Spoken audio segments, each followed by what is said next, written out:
Selamat malam semuanya, perkenalkan nama saya Rizky Mamonto.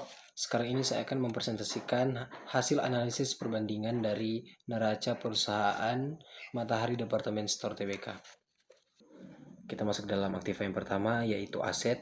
Aset di sini menunjukkan kenaikan sebesar 30,75%. Kenaikan ini disebabkan oleh peningkatan aset yang tidak lancar yang naik di angka 69,56%, terutama pada aset tetap yang naik sebesar 228,53%.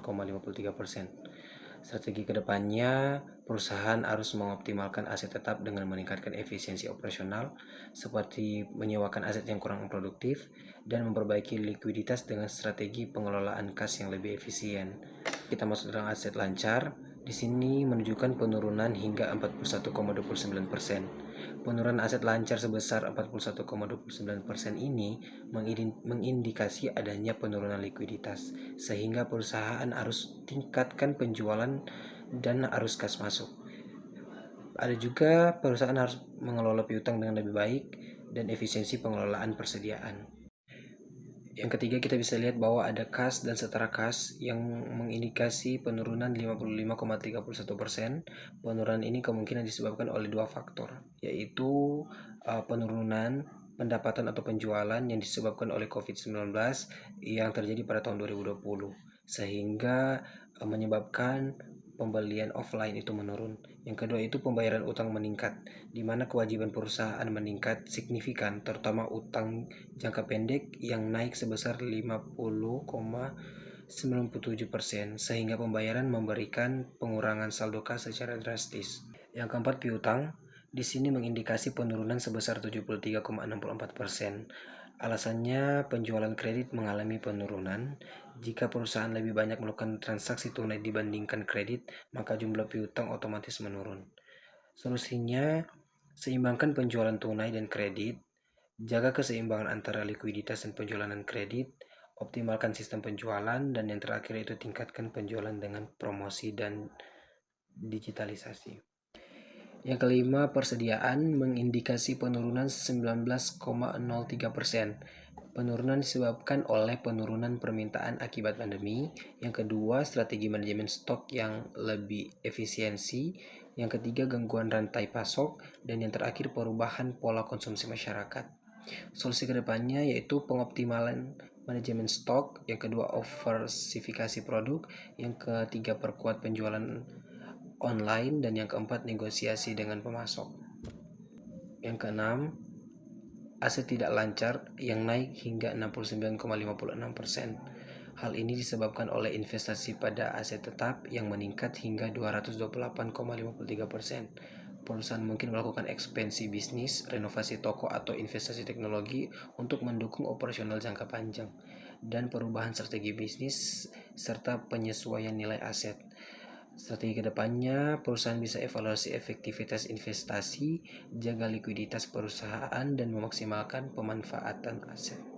Kita masuk dalam persediaan yang menurun hingga 19,03%. Penurunan disebabkan oleh penurunan permintaan akibat pandemi, strategi manajemen stok yang lebih efisiensi, gangguan rantai pasok, dan perubahan pola konsumsi masyarakat. Hal ini harus diberikan solusi untuk yang pertama, optimalkan manajemen stok, yang kedua, diversifikasi produk, yang ketiga, perkuat penjualan online, dan yang kelima, negosiasi dengan pemasok. Yang keenam, aset tidak lancar menunjukkan indikasi kenaikan 69,56%.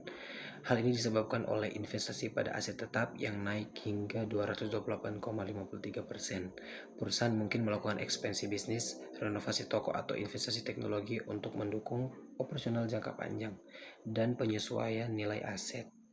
Strategi kedepannya, perusahaan harus evaluasi efektivitas investasi, terus memaksimalkan pemanfaatan aset.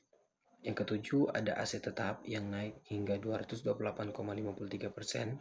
Peningkatan aset tetap sebesar ini kemungkinan disebabkan oleh investasi besar-besaran dan ekspansi serta modernisasi seperti pembukaan toko baru, renovasi fasilitas, atau pengadaan peralatan canggih guna meningkatkan daya saing dan efisiensi operasional. Strategi kedepannya, perusahaan lebih mengevaluasi mendalam terhadap return on investment atau ROI dari aset-aset tersebut. Yang kedua yaitu serta memastikan bahwa investasi ini diselaras dengan peningkatan pendapatan dan efisiensi operasional. Yang ke-8 ada kewajiban yang naik hingga 85,92%. Kenaikan memungkinkan disebabkan oleh peningkatan pendanaan melalui utang untuk mendukung ekspansi usaha, investasi aset baru, atau peningkatan model kerja. Strategi kedepannya, perusahaan melakukan evaluasi struktur keuangan dan optimalkan manajemen utang dengan proporsi ekuitas guna mengurangi risiko finansial. Solusinya, lakukan evaluasi struktur keuangan dan optimalkan manajemen utang dengan proporsi ekuitas guna mengurangi risiko finansial.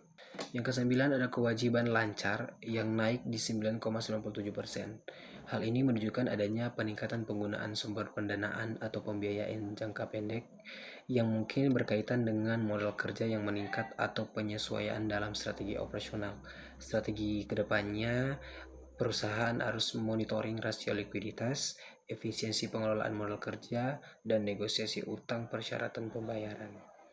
Yang ke-10, utang usaha yang turun 1,00%. Penurunan utang usaha menunjukkan adanya upaya pengelolaan kewajiban jangka pendek secara lebih efektif. Meskipun penurunan relatif kecil, tetapi menunjukkan disiplin dalam pembayaran dan pengelolaan arus kas yang efektif. Strategi kedepannya agar lebih baik, perusahaan harus monitoring dan evaluasi serta negosiasi kredit. Kita masuk dalam utang usaha jangka pendek yang mengindikasikan kenaikan sebesar 50,97%. Kenaikan utang usaha sebesar 50,97% ini merupakan lonjakan yang sangat signifikan. Hal ini bisa mengindikasikan adanya penumpukan kewajiban kepada pemasok yang mungkin disebabkan oleh peningkatan volume transaksi. Strategi atau solusi ke depan, perusahaan harus review kebijakan utang, optimalkan arus kas, serta negosiasi utang. Selanjutnya ada kewajiban tidak lancar yang naik hingga 489,97%.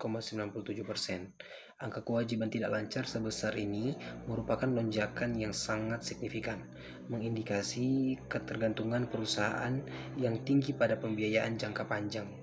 Bisa disebabkan oleh strategi ekspansi atau investasi besar utang jangka panjang.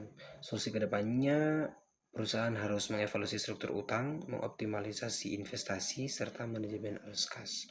Kita masuk dalam ekuitas. Di sini menunjukkan indikasi penurunan 66,73%. Kondisi ini menandakan adanya masalah serius pada struktur keuangan yang dapat mengurangi kepercayaan investor dan penyulitan perusahaan dalam memperoleh pendanaan baru. Hal ini mungkin terjadi karena yang pertama, akumulasi kerugian operasional selama beberapa periode.